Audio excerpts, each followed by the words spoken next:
Halo pemirsa, untuk kamu yang ingin merawat kulit secara maksimal, pasti kenal Nuriskin Ultimate yang sudah 17 tahun jadi pilihan wanita Indonesia. Nuriskin Ultimate adalah suplemen dengan 36 bahan yang mampu merawat kulit dari dalam. Mengandung hyaluronic acid yang merupakan one of the best moisturizer. Kini hadir dengan varian new formula yang telah diproduksi di Indonesia dengan harga yang lebih ekonomis dan sudah halal. Dapatkan Nuriskin Ultimate dan Nuriskin Ultimate New Formula sekarang juga. Pacaran 10 tahun, menikah selama 14 tahun. Total kebersamaan Titi Kamal dan Christian Sugiono sudah 24 tahun atau nyaris seperempat abad. Jika bukan cinta sejati, kata apa yang pantas menggambarkan kuatnya jalinan kasih Titi dan Tian? Sayangnya keharmonisan rumah tangga mereka seolah ternoda oleh isu perselingkuhan Tian dengan selebgram Hana Hanifah yang digelontorkan oleh oknum YouTuber. Yang jadi pertanyaan besar netizen, jika isu itu tidak benar adanya, mengapa Tian enggan mengklarifikasi di depan awak media? Benarkah Titi Kamal cemburu pada sosok sensual Hana Hanifah? Lalu apa kata sejumlah sahabat selebriti tentang isu keretakan rumah tangga Titi dan juga Tian? Sebelum menyaksikan fakta pamungkas, izinkan saya Maria Andromeda pamit undur diri dari hadapan Anda. Saksikan terus Barista, berita artis ternama setiap Sabtu dan Minggu hanya di RCTI.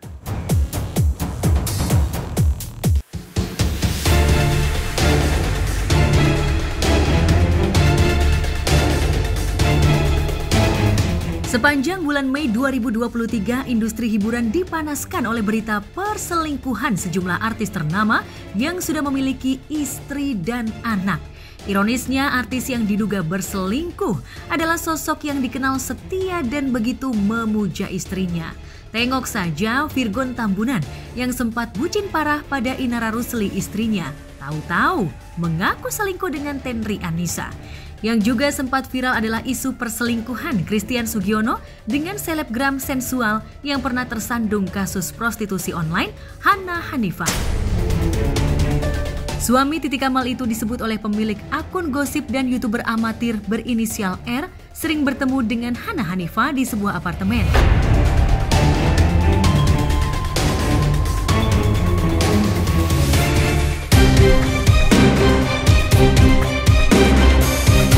Publik dan netizen pun auto gaduh ingin mengetahui kebenaran isu itu. Hana Hanifah yang lebih dulu tahu tentang video itu langsung mere-upload video itu ke media sosial dengan dibubuhi kalimat, "Yang selingkuh siapa yang kena serbu netizen gue? Ah elah, kenal aja kagak, TBL deh," tulis Hana di instastory-nya. Mbak, lain kali kalau mau nge-spill tentang perselingkuhan tuh yang detail. Sekalian namanya, bapak ibunya, fotonya yang detail itu. Sekarang Mbak spill. Jadi nggak mengiring opini ke saya. Ini orang-orang kiranya saya, padahal kena juga kagak sama si CS itu ya kan. Kesel deh.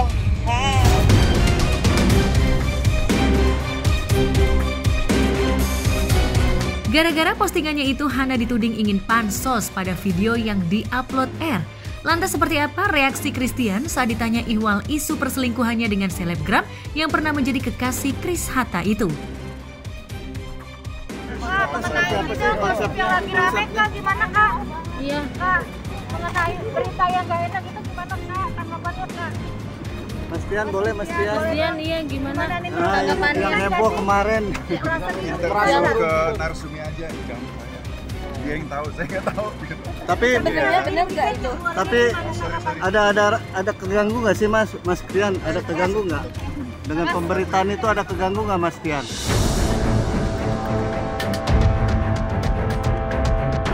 Iya, Christian justru meminta awak media untuk bertanya langsung pada pembuat konten. Ia masih bisa menjawab pertanyaan wartawan dengan tersenyum. Namun saat rumahnya disambangi oleh tim Star Pro, Tian menolak tegas diwawancara. Dalam pembicaraan yang tidak boleh direkam kamera itu, Tian menyatakan bahwa ia tidak berkenan mengikuti arus pemberitaan. Tian juga menegaskan meski oknum R sudah meminta maaf dan menyatakan video itu hoax, ia tetap akan menempuh jalur hukum. Pemeran film Jomblo itu tidak terima nama baiknya tercemar oleh isu perselingkuhan.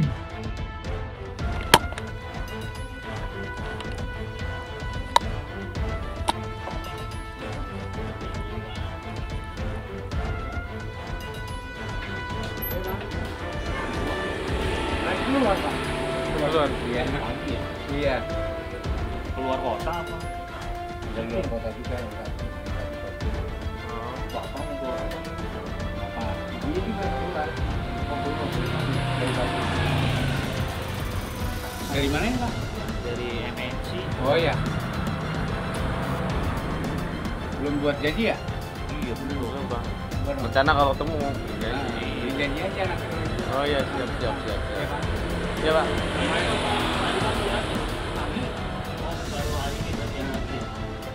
Tapi Bundar Manis sih udah habis lebaran. Oh. Iya. Bilanya. Bapak apa sama ibu? Bapak belum aja. Bapak. Lagi syuting. Jogja. Mana? Oh iya diambil. Ya siap. Terima kasih pak. Terima. Ya. Assalamualaikum warahmatullahi wabarakatuh. Saya Rizka, pemilik akun @nuna_update. Di sini saya ingin meminta maaf dan mengklarifikasi mengenai pemberitaan atau konten yang saya unggah mengenai dugaan perselingkuhan Hana Hanifah dan Christian Sugiono. Saya memastikan dan meminta maaf karena telah menyebarkan konten hoax di sosial media. Saya memohon maaf jika video yang saya unggah, yang saya olah dari sumber artikel online tersebut menjadi bumerang bagi saudara Hana Hanifah. Kemudian saya ingin menegaskan bahwa video tersebut adalah hoax dan tidak benar. Saya mengaku salah karena telah mengunggah video dengan sumber yang tidak valid.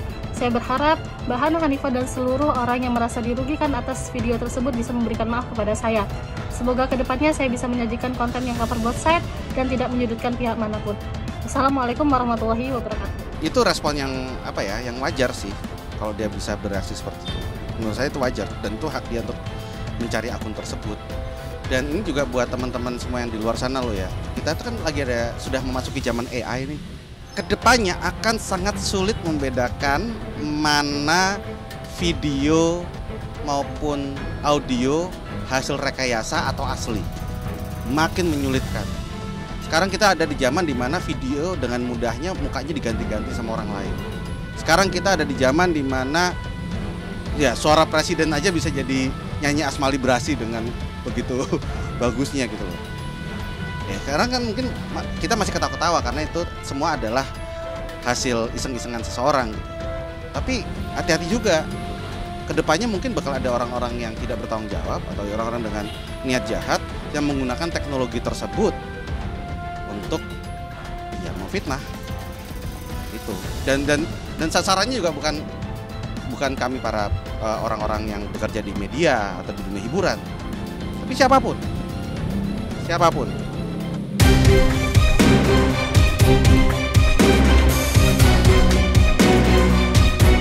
Bukan hal yang berlebihan bila Tian murka dan tak mau berdamai dengan oknum yang memfitnah dirinya.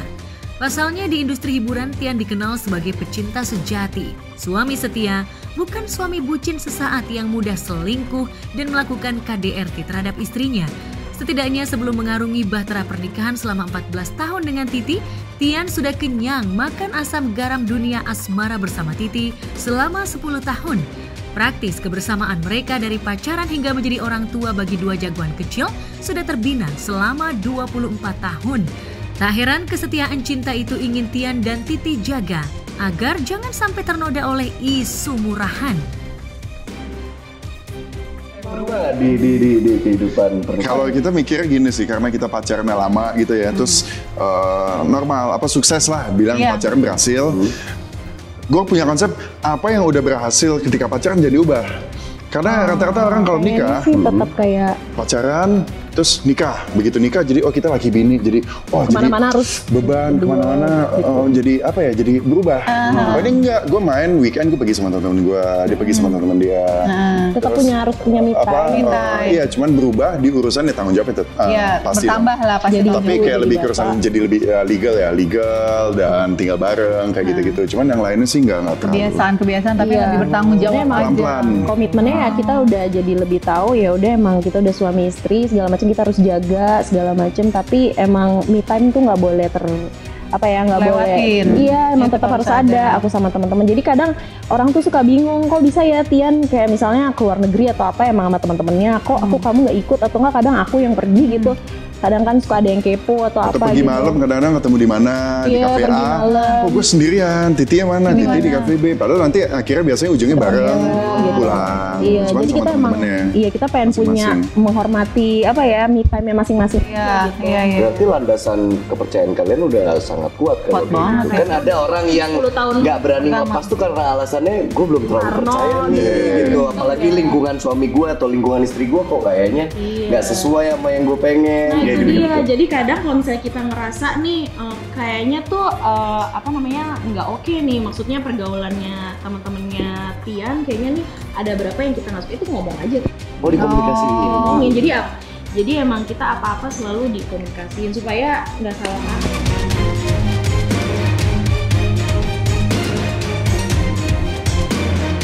Rekan Tian dalam film Jomblo yang sudah bersahabat dengan Tian sejak masa jomblo hingga kini sangat yakin bahwa Tian tidak akan mengkhianati cinta Titi. Tian bukan tipe laki-laki yang mudah hilaf oleh kesenangan sesaat. Titi mah asik anaknya gitu loh. Tian sama Titi tuh asik gitu loh. Kita selalu punya hal-hal baru yang diobrolin. Terutama kalau misalkan lagi ngomongin video-video TikTok gitu. Kita suka joget-joget bareng itu sih. Tapi lo nggak yakin ya kalau misalnya Tian sampai istilahnya ada orang 3 gitu dari Tian? Nah, gosip. Lagian juga gue kalau misalkan masalah private kayak gitu tuh nggak terlalu mau ikut campur sebelum merekanya sendiri yang bersuara gitu. Jadi siapapun itu, karena nggak tahu ya, urusan private seseorang tuh kadang-kadang kan ya tunggu seseorang itu siap cerita apa enggak kan.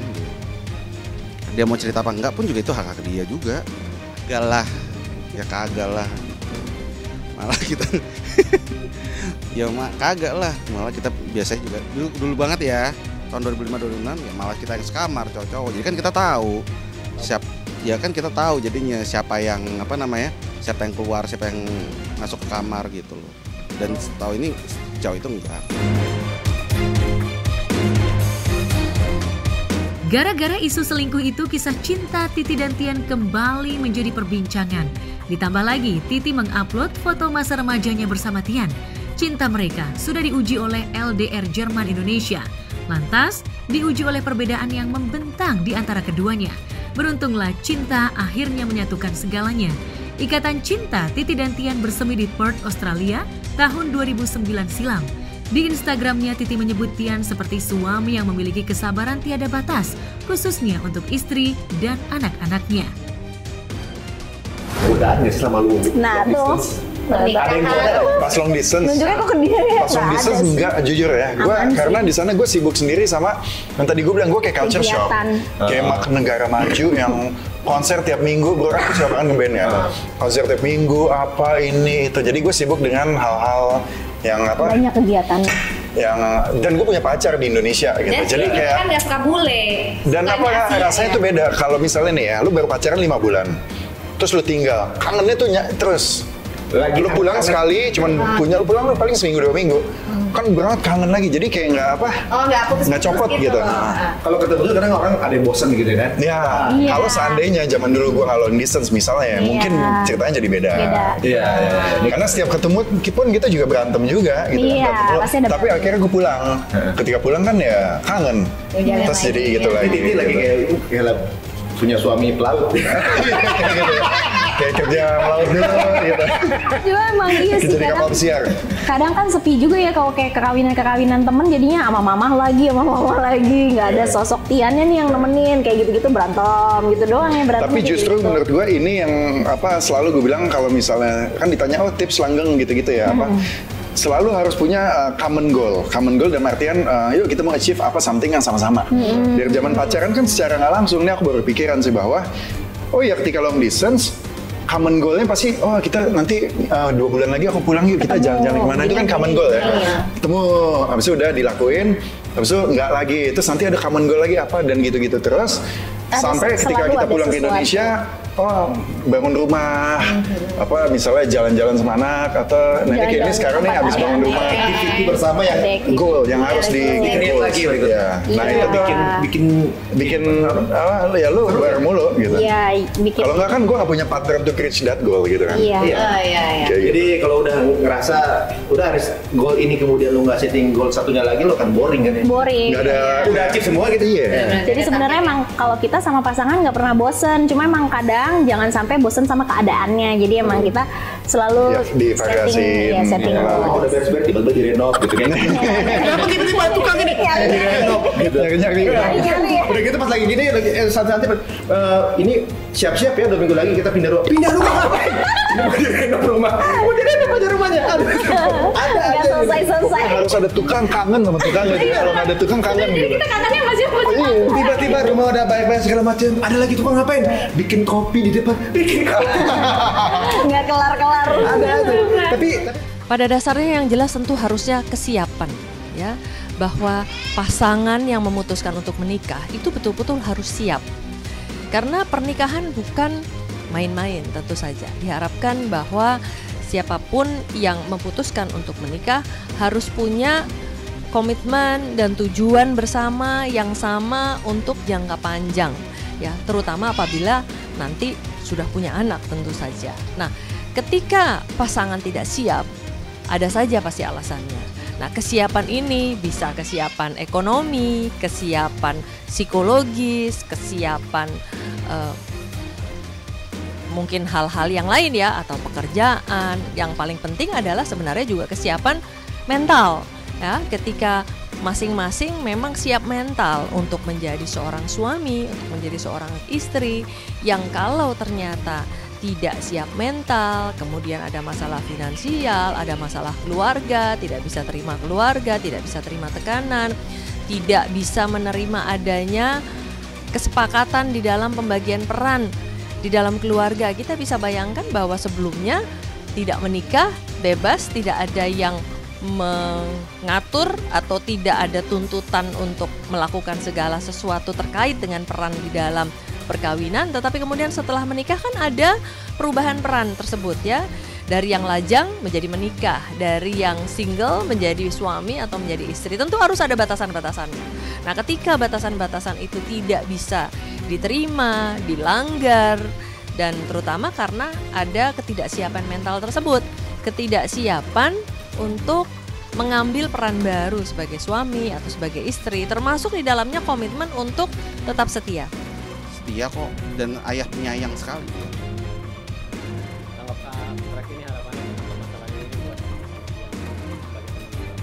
Semangat ya teman-teman, itu aja sih.